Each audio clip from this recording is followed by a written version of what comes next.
Okay, hi everyone. Welcome to Know Your MIP number 8. Today we're going to be discussing MIP number 50, which is this direct deposit module. So it's an integration with Aave. And I'm here joined with our Sam MacPherson at Hexanaut in our forums, and Stani from Aave. So thanks a lot for joining us, Stani.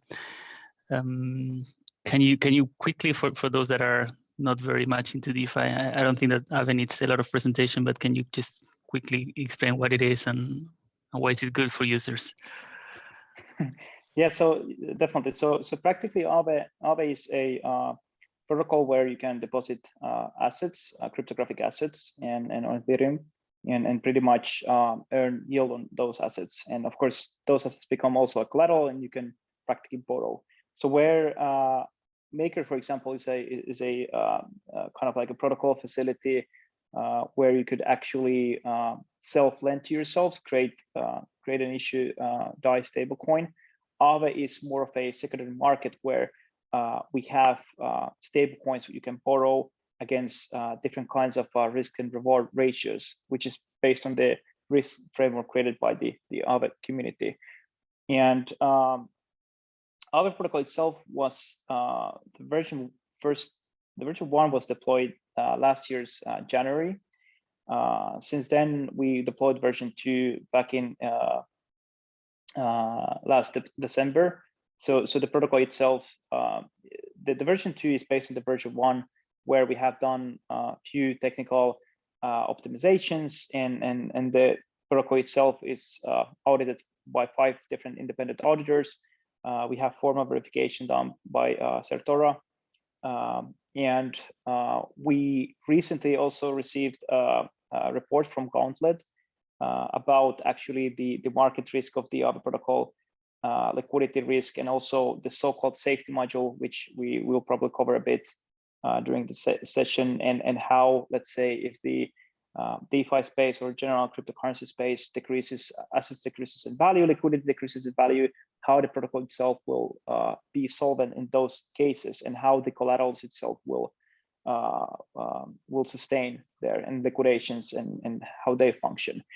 And since then, Aave has grown quite substantially. The market size itself is above 7 billion. So that's the deposit market size and the borrowing market size.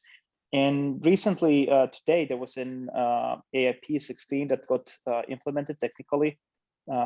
Actually, in the next hour, the AIP starts in terms of like on-chain execution, which means there will be liquidity mining also in the Aave protocol, which then actually distributes more governance power to the users of Aave. And by this particular MIP that we have here, it also means that the MakerDAO community becomes part of the Aave stakeholders and have governance power. And that's a kind of like a separate topic issue we can discuss also in the further. And so, yeah, this is pretty much Aave. I'm the founder of Aave, and I still work in the Genesis team. I am very much into building protocols and building smart contracts and being the product person, as the whole team is kind of like the same. Yeah, that's pretty much what Aave is. Nice. And before we get into the direct deposit module, maybe you can quickly explain what an A token is, or the A DAI for this specific case. Definitely. So A DAI is very fascinating function in the Aave protocol. So when you deposit into Aave, let's say DAI, you get in return A DAI. So A DAI is a claim on your deposit into the protocol, and it's one-on-one changeable to what you actually deposited and the interest rate that is credited. So we innovated a year ago the A tokens in a way that they change the balance algorithmically. So let's say if you deposit 100 DAI and then the interest rate is at 10%, let's say, and after a year, the balance has grown all the way to 110 DAI. And this algorithmic growth happens in every second as long as you call the balance of function of the A DAI token contract, which pretty much is very fascinating, because it it creates this kind of like a direct incentive for depositors to see how much they have earned from the protocol. And a DAI in this case is pretty much backed by your deposits into the protocol, so that the actual DAI, and DAI is backed by multiple tiers. So the first tier is actual decollateralization, the over-collateralization of the whole Aave protocol system. So in typically the over-collateralization in lending protocols might be 2 to 3 or 4, depending, of course, on the markets and the current collateral compositions. So that, which practically means that if those collaterals decreases in value, similar liquidation system is in place, such as in Maker, where those unhealthy positions are liquidated and swapped by the open liquidator network. And then there's the next tier of kind of a backing where there is a safety module, which practically means that there is roughly 1 billion worth of above 1 billion worth of Aave in so-called safety module, which is used to cover any kind of a deficit in the protocol. That could be, for example, a smart contract exploit, failed liquidation, or any kind of a scenario where the protocol itself is left into deficit. And when that happens, there is so-called slashing event where part of that safety module funds, Aave tokens, are used to slash and compensate the protocol exposure and making the protocol whole again. And then we have the last step, which is the so-called minting protocol recovery issuance, which is inspired by the Maker DAO system, where MKR was minted to basically cover the Black Thursday post liquidations last year. So it's kind of a multi-step backing system what we have in ADAI and in the AA tokens. And the idea here has been actually that when we built the system, we tried to take as much as inspiration of what we already had and the older protocols, mainly MakerDAO and MakerDAO's model of getting the protocols back into the solvency. And that's pretty much what is backing ADAI and how it works. And I wanted to quickly move to Sam, and maybe Sam, you can very briefly say who you are. I think we have you in almost every call here, but Sure. yeah, just to give you a quick presentation and tell us how you got into this. Well, I don't want to call it partnership, but this agreement with the Aave and its team. Yeah, sure. So I'm Sam. I'm with the Maker Smart Contracts team. I joined back in September, I believe it was. Yeah. And so I've been working in kind of a unique position because I'm working under the DAO as opposed to under the foundation. So I've been able to do some more unique stuff, such as the PSM and whatnot. So this idea was proposed to me by Stani a couple weeks ago.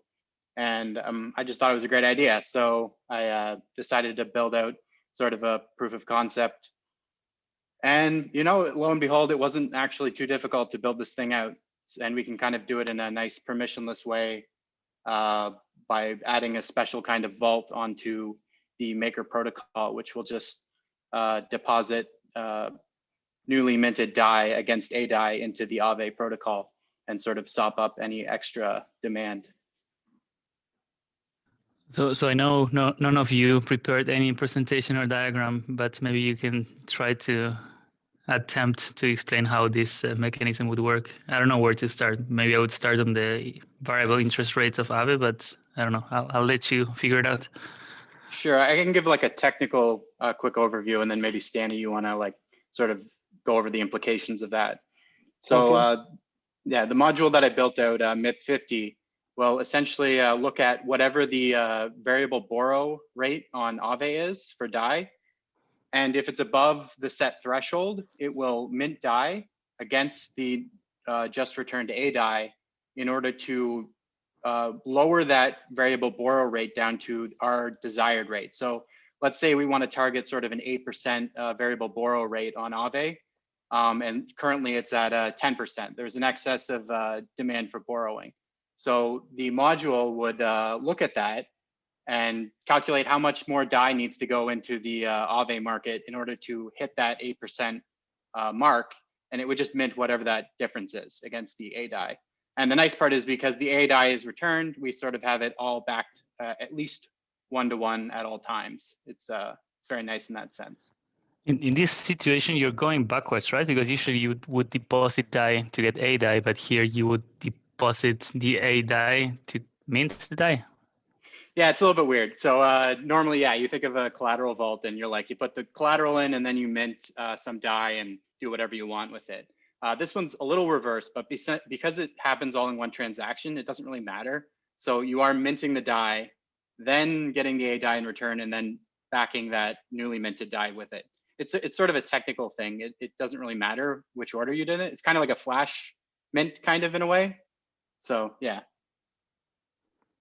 And yeah, and what's interesting here is actually kind of in one way, if you think about the vision, is that because there's the minting capability that the MakerDAO system has over DAI, it actually kind of creates this direct deposit scheme into the lending protocols, essentially meaning that MakerDAO kind of becomes the central bank-like of issuance facility, if you will, and then let's say Aave becomes more of a commercial bank in that sense. And the interesting part is that Aave as a commercial bank will kind of like exist in not just like in layer 1 Ethereum, but also in Matic and other L2 solutions that we are actually deploying currently as well and working with, which means that will create a gateway for the MakerDAO community to get DAI not only to the main, for example, market, but maybe in the future also to the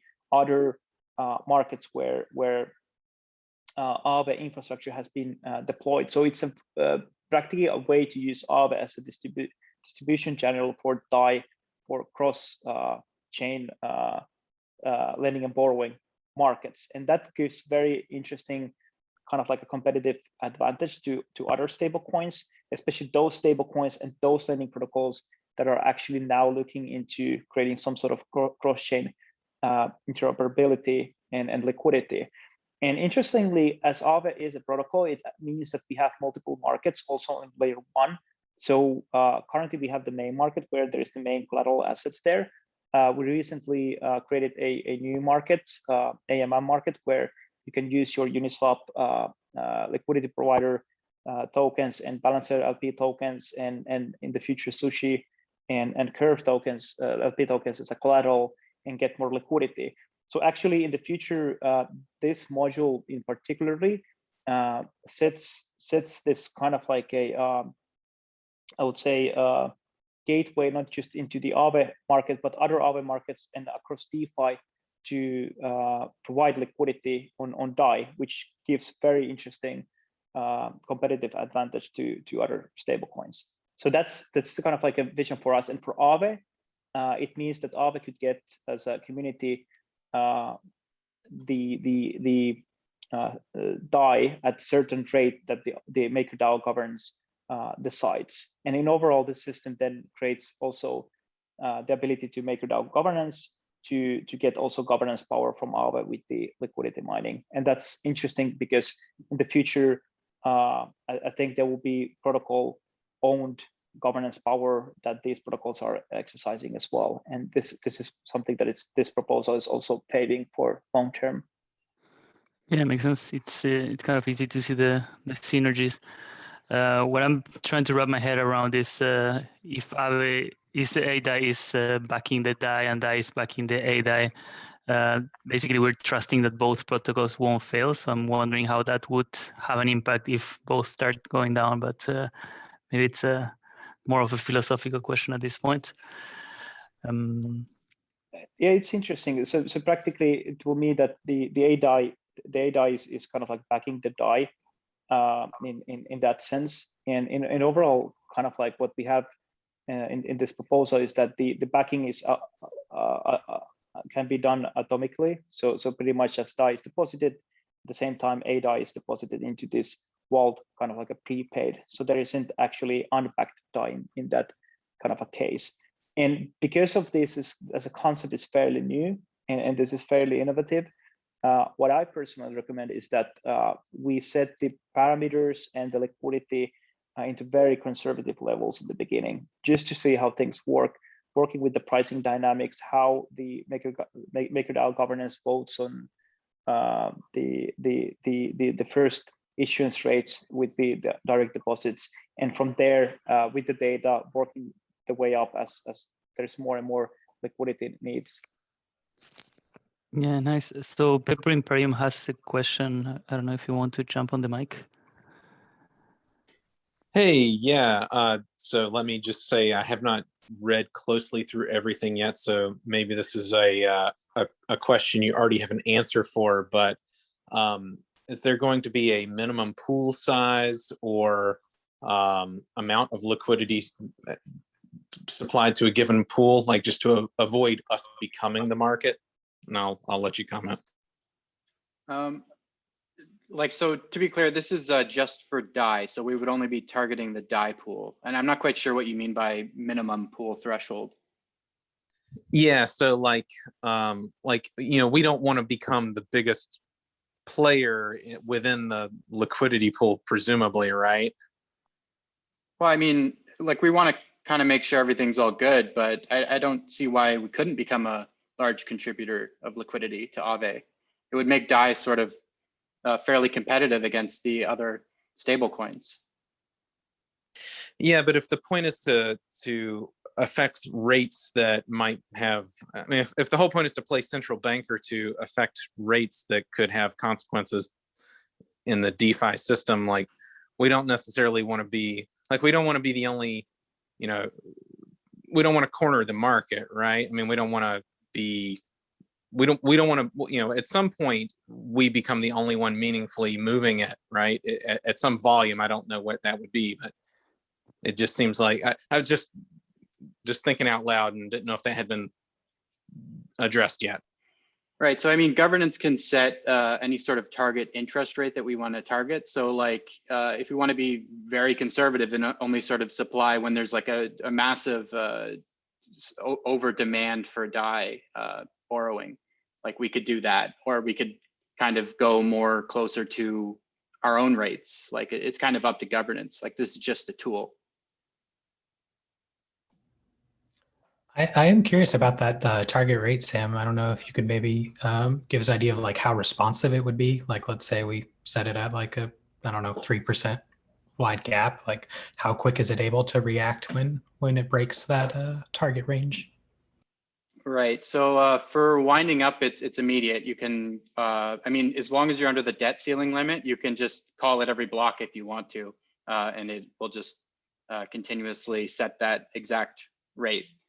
I mean, so on the way down, there are limitations. There needs to be liquidity in the pool. So when we're going in the opposite direction, we need to be able to pull DAI out, and there needs to be DAI available to pull out for us to unwind the vault.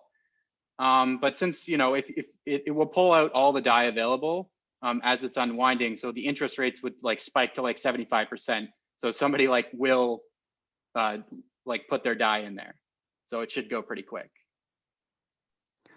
Regarding, well, going back to your example, maybe Sam, in the case it was I think 8% for the borrow rate. So maybe the deposit rate is, let's say, at 5%. I don't know what a good guess is, but in this case, would Maker be getting this 5%?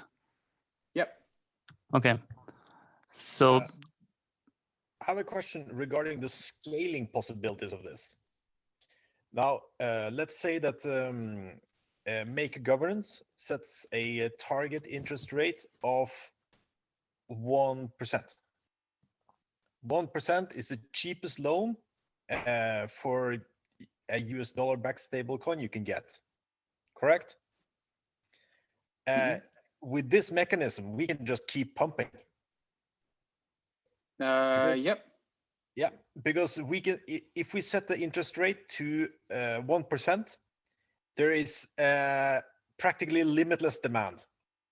And as long as backed by other coins, it just loops around. So that would be constrained by the amount of collateral people are putting in an Aave. Essentially, if we just set it to like 0 or 1 or something, like sort of take as much liquidity as you want, Basically, they would just be kind of like Maker. They would be able to just like as much borrowing as you want. Just keep throwing collateral and you can borrow as much DAI as you want. That's how Maker works, basically. Yes, but oh, this is excellent. I'm all for it.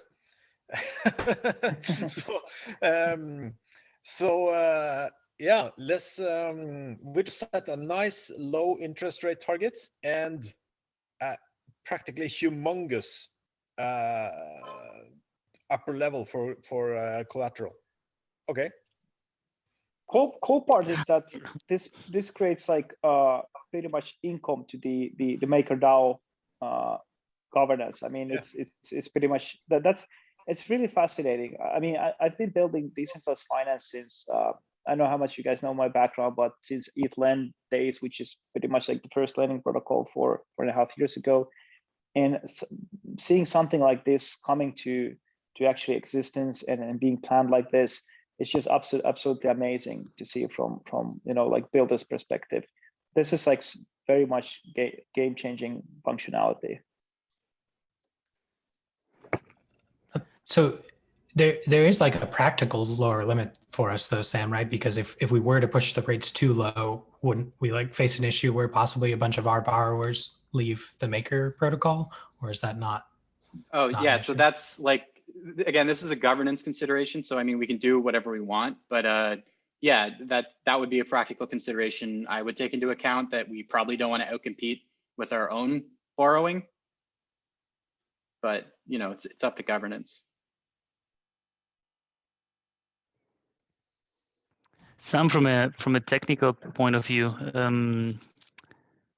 because the ADAI tokens are accumulating interest live, like every single block, how does it work? For I don't know if there's any type of adapters or any type of special adaptations that you had to consider.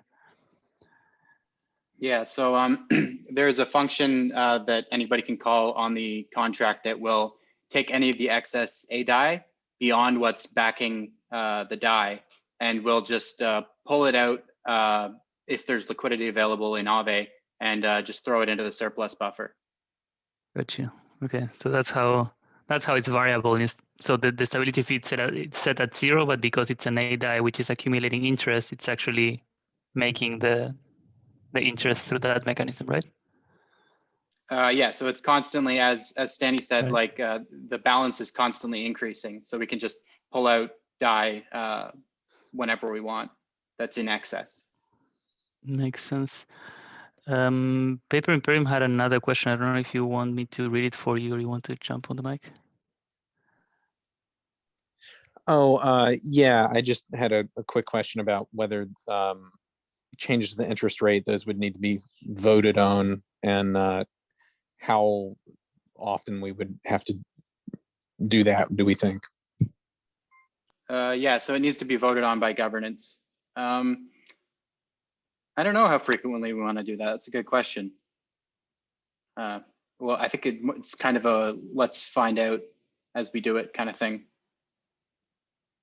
Also, like in terms of like timing, so more direct to what you were just talking about transferring over to the surplus buffer, is that something we would do on a regular schedule or at a certain threshold, or what? Could you just speak a little more to that?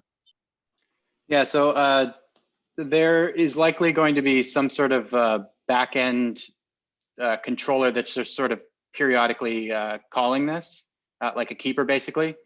And as part of the unwinding process, which will just probably naturally occur every now and then, it will actually pull out the fees as well. So just naturally, we're just going to have a trickle of fees coming in, likely. Okay, so these are mostly going to be accruing in real time, but not transferring in real time, just to clarify. They may, depending on how frequently the method gets called, like it could be several times a day we collect the interest. And is it kind of like our DCIM or debt ceiling instant access module where anybody can call it and once it does, the function's performed? Yep, permissionless all the way. Right on. I don't know if there are any more questions about this topic, but I wanted to discuss a bit on the risks. I mean, Stani mentioned the safety protocol by Gauntlet, and you, Sam, already spoke about the security considerations on the MIP. Maybe you guys can touch upon that.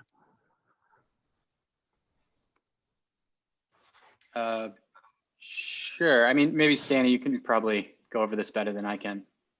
Yeah, sure. Yeah, so practically, I think kind of like the diligence and security is one of the I would say important parts of like Aave's success and Aave's culture of building things in decentralized finance. I would say most of the security is being kind of like achieved internally within the team before it goes into, let's say, audits, and where you actually just try to like review your system and your processes and what's the result of your work. So at Aave, we have been very good at building secure things, but innovate at the same time very rapidly compared to how quickly the market is moving all the time. We might be kind of progressive in terms of asset listings, but we are very, very conservative on actually risk parameters that we have and how the system is actually built.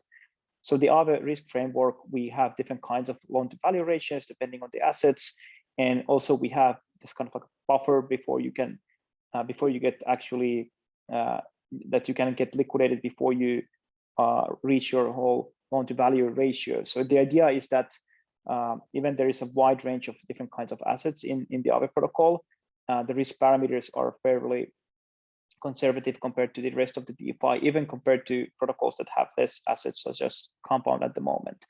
And this has been very good thing because it allows us to actually have higher collateralization ratios across the whole protocol, and also kind of beyond that, it protects the borrowers. So the borrowers cannot take the excessive leverage in the Aave protocol, which means that there is less collateral calls and better user experience as well. And actually, Aave has it differentiates, for example, from what else is in the market, because you don't always need to liquidate yourself, but you can actually swap your collateral assets from whatever you have into a stable asset or to something that is less volatile over a period of time. So this is the collateral swap and deposit swap functionality that the protocol itself has. Safety module has been quite funded at the moment, so it's been over 1 billion worth of Aave currently. And if there is some sort of failure in the protocol itself, 30% can be slashed from the safety module to cover that deficit. And of course, it's constant, so there might be, even if there is another kind of a failure, another 30% can be slashed, and so forth. And our current progress, the safety module consists mainly from Aave, and it's increasingly increasing with the stable coins and other assets that the reserve factor is collecting as there's lending activity in the protocol. But in the future, we're trying to actually diversify and have more stable coins in that reserve as well, sufficiently to cover deficits as well over a period of time. And yeah, I would say that over the period of time, the technical risk will decrease, but we should start definitely with very conservative parameters. Yeah, and I'll say on the maker side, so just like any collateral we add, there is technical and market risk that comes with it. So we just have to make the calculus of whether the return is greater than the risk. And do you have parameters that we should start with? Has anything been considered yet, or that's a job for pretty much on the risk team? Yeah, that'll be probably Primož, I imagine. Mm-hmm. I have a question for Stani here. This is not about DAI. This is about Euro DAI. Is it possible to pull this off with a Euro version of DAI as well? Or is the deflationary properties of Euro a problem here?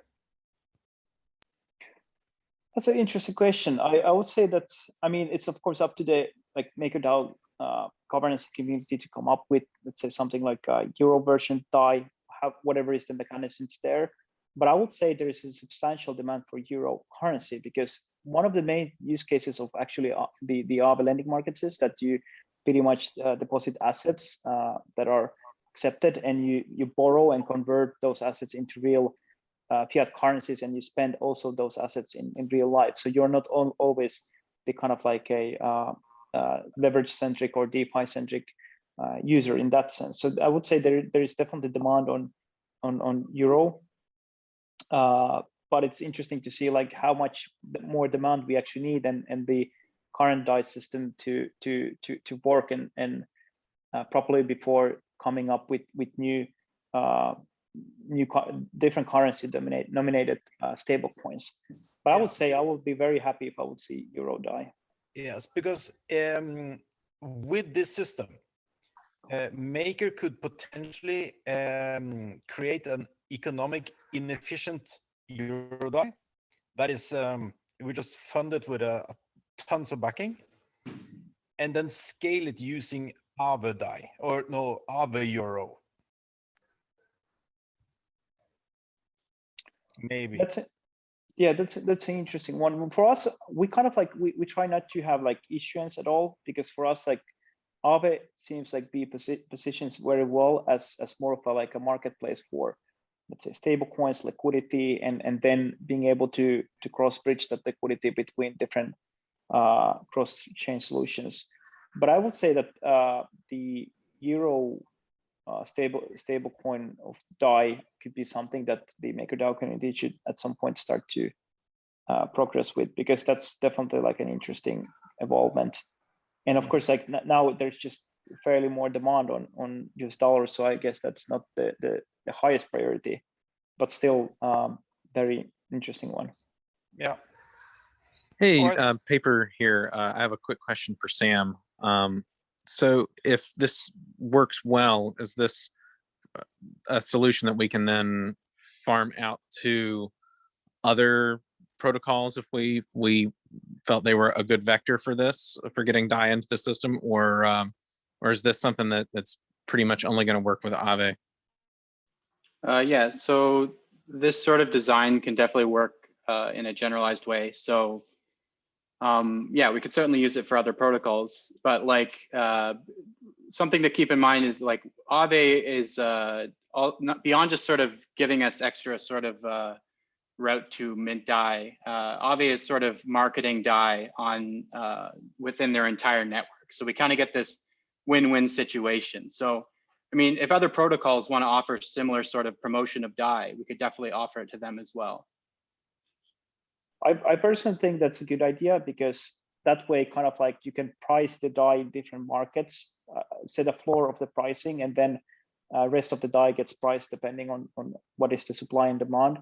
I think that's a very interesting idea, and that's strengthened the position of the MakerDAO ecosystem as issuer of the DAI stablecoin to these markets. Stani, I'm not sure how Aave calculates the spread between the borrowing and the lending, but potentially what I find a little bit weird, or what I did in the beginning, is that we are not deciding how much fees we are earning. We're just deciding on the target lending, I guess. So this gives us a little bit less control. So we kind of need to be guessing what the rate would be. I'm not sure if you. Yeah, exactly, because Aave markets are on variable rate.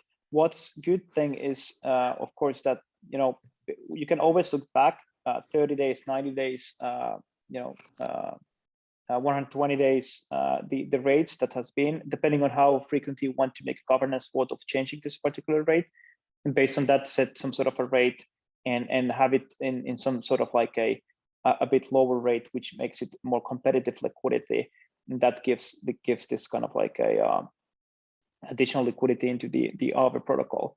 So that could be a very good yardstick to help assess what could be the rate in the beginning, and also thinking how often you should vote upon things. It feels for me that you could vote on this maybe biannually, quarterly, depending what will be the most flexible.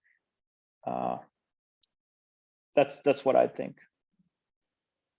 Yeah, one of the things we were discussing is to like have a group determine this well, the stability fees and the and so anything that has to do with these parameters, have a group that can decide them, and then governance vote on this group and have like a reporting system to avoid voting so much and to reduce the governance overhead. But I'm not sure where we arrive with that. Do we have any other questions?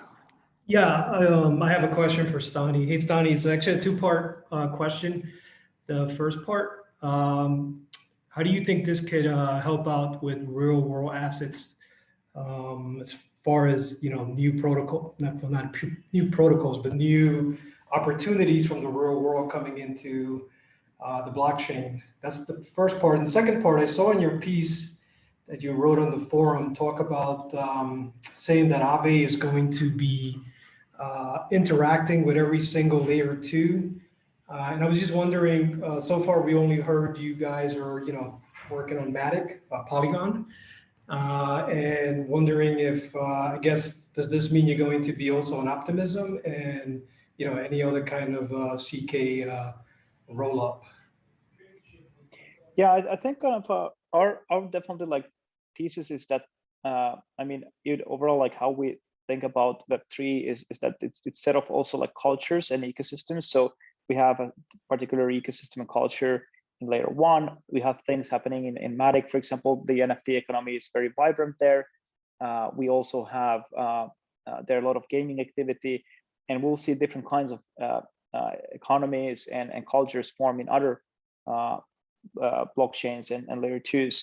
And especially here is interesting part is that Ethereum layer 1 becomes very massive, like very high gas intense place to interact and transact. So probably we'll see this kind of like a behavior where larger amount will move in layer 1, and then on layer 2s we'll see like smaller deposits. For example, we deployed Matic market 3 weeks ago, and we have more users in Matic that we have in the layer 1, but those deposits are way more smaller. So it's more inclusive way to onboard more users into the decentralized finance.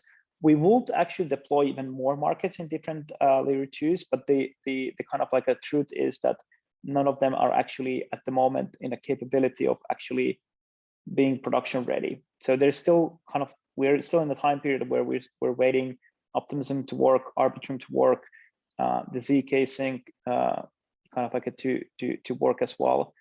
And we're still very early, but eventually we want to build more infrastructure in layer 2 and in other places. And that's kind of like a good way of using Aave as a distribution channel for DAI into these other economies, especially in Matic, where pretty much there's very vibrant NFT and gaming economy, which creates also additional and real usage of DAI beyond the kind of finance perspective. And that's the kind of like a vision we have at Aave, how and this Aave MakerDAO collaboration, how it could work and how it could strengthen each other's protocols. And with regards to interacting with the real world, do you think this could be helpful to, like, if I'm running a real estate company out in Chicago and I'm looking to get some DAI from Aave, etc.? Yeah, I would say that's like we're very interested in real world assets, but I think real world assets requires kind of like a different kind of work that we are actually now doing at Aave. So it's not a priority, but we understood that could be a way which it will be a big part of the MakerDAO ecosystem in the future. And practically what we are now focusing on more liquid assets at the moment. But we're still researching. We've been always kind of like curious about the NFT space itself and what you can do with NFTs in general. But currently it's not our main scope. And I would say that MakerDAO as a system, how it's been built as a protocol, reward assets work pretty well because you can cap the vaults with borrowing and limits and how much you can actually create DAI from particular depth types. In our case, like Aave wants to focus more where you could actually lend currencies against collaterals that are emerging in the DeFi ecosystem that passes to the Aave risk framework. So that's the kind of a current focus. But real world assets will be a very big value proposition for the whole decentralized finance, because most of the value isn't lying in actual currencies or tangible fungible assets, but they're actually in non-fungible assets, properties, art, anything that even could not be calculated, quantified previously, and now because of the blockchain can be done, that will become an asset and will have value. It will be a non-fungible representation which could be used as a collateral. So I definitely think in the future real world assets will play a big role in decentralized finance. Awesome. I know in your post talking about the module stating, you mentioned the kind of L2 lending markets. So circling back to that, I guess I was kind of missing the link in terms of like how this helps support lending on L2 as well. I don't know if you could go over that with the kind of direct deposit module. Yes. So practically currently how we're using L2 is that you need to first bridge your assets into, let's say, through a so-called Matic bridge into Matic, and then the deposit happens. So what could be done in the future is that that DAI could be minted directly into that particular bridge, which will go directly into Matic. So pretty much the actual depth vault is created in the layer 1, which means that you have the Ethereum security there. The bridge contract will have Ethereum security there, and then the actual utilization will be in the of that particular currency in the layer 2 itself, where the transaction costs are a fraction of a cent, and you have more utility there, more transactioning, and you can do many things that you cannot do previously in layer 1.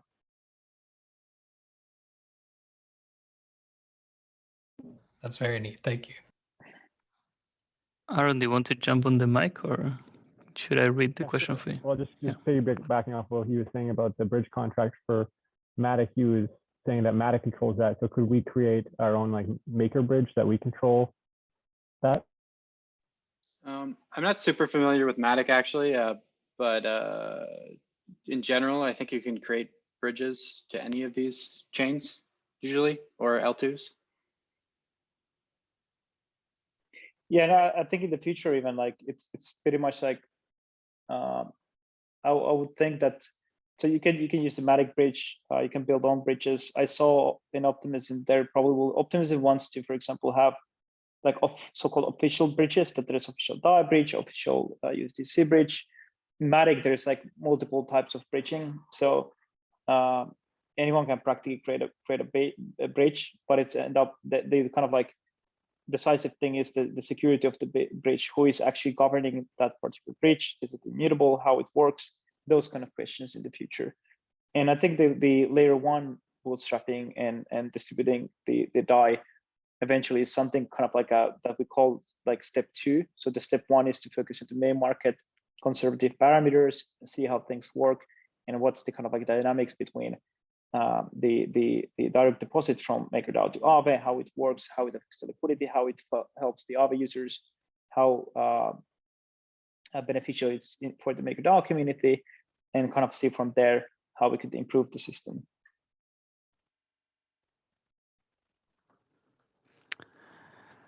Sam, regarding the timeline, when is it planned to be moving forward in all the aspects, right? First the MIP, then the parameters from risk, and then finally going live into the blockchain. Yeah, pretty much what you said. So the MIP, I'm planning to submit it next month, and then yeah, it'll just go on to the things to do for risk and smart contracts. So as soon as we have time available, if it passes. That's good to know. Any other last questions before we close the call? Any future partnerships you've been thinking about over there at Aave, just out of curiosity? I think this is a good start. I think this is a perfect partnership to start with. It's like technically very interesting solution, and also kind of like economically, if you look at like how traditional finance, for example, works. But I guess after this particular proposal, the interesting part is that MakerDAO will, over a period of time, have like protocol controlled the governance power. So it just strengthens the relationship over time. And that becomes very valuable because obviously Aave is a secondary lending market. Having governance over that is very strategically good. And that also has upside for actually MakerDAO community to do more things with Aave in the future. So I'm very excited about this. And hey, Stani, here at Maker, we have like a pretty, well, I'm not going to say large risk team, but I was wondering if you could give us a little bit of, I've never really dug into Aave, and as far as you guys have a risk team like Maker does, can you give us a little bit of a quick synopsis of what exactly, how do you guys measure risk? Because one of the things I saw was that Sam mentioned that one of the negatives of this would be obviously that we're getting exposed to Aave. So I just kind of want to get an idea how you guys measure risk. Do you have a team? How does that work? Yeah, so Aave has a risk team, which is led by actuary that has been working in the Central Bank of France. And practically the risk framework consists of different kinds of details, such as the methodology we are using to assess different kinds of risks. Typical risks are, for example, technical risk, liquidity risk, market risk, and also other kind of risk related, more of a economical risk, but technical risk as well. Based on that methodology, we have different kinds of risk ratings for assets. So I pretty much shared the docs.aave.com/risk, and there we have the whole risk framework there. This risk framework is something that we started over a year ago, and have been improving over the time. And besides doing our own risk work, we consult with Gauntlet, and Gauntlet is helping us not just setting the risk parameters, but also stress testing the system. So beginning of the call, I actually shared in the MakerDAO forum where we have the discussion about this particular proposal, the Gauntlet report. It's a very long report, but it has very fascinating information on how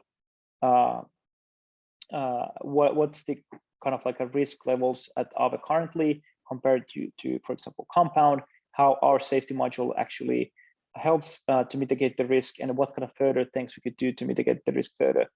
And these are kind of like the things that we're constantly working upon. So risk as why, for example, MakerDAO has a risk team, Aave has a risk team, is because risk is something, it's constant work, because you also need to monitor assets not in the listing phase, but also constantly, and looking whether those assets still have the capability of being as a collateral, or is it something that should be turned off. And that's something that can be done by the Aave governance. And over a period of time, since the MakerDAO governance is getting the Aave governance power with the liquidity mining, that also means that the MakerDAO community has more saying also on the risk parameters on Aave. That creates interesting dynamics. Cool, thanks, man. And yeah, Gauntlet is quite the impressive group. So yeah, I'll take a look.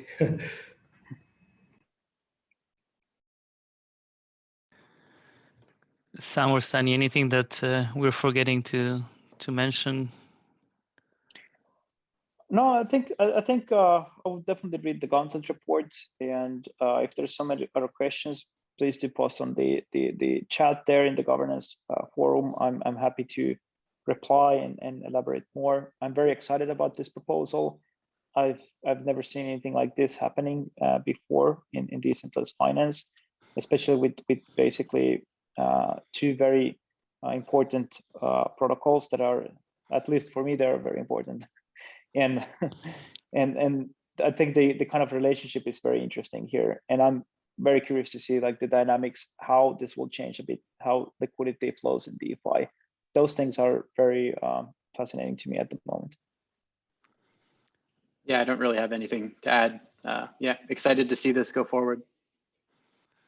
Okay, so thank you, Stani Kulichov from Aave, for joining us, and as always, thank you, Sam, for having the patience to explain to us Mortal, and I'll see you guys in the forum. Thanks, Thank guys. you all. Bye. Thank you. Bye.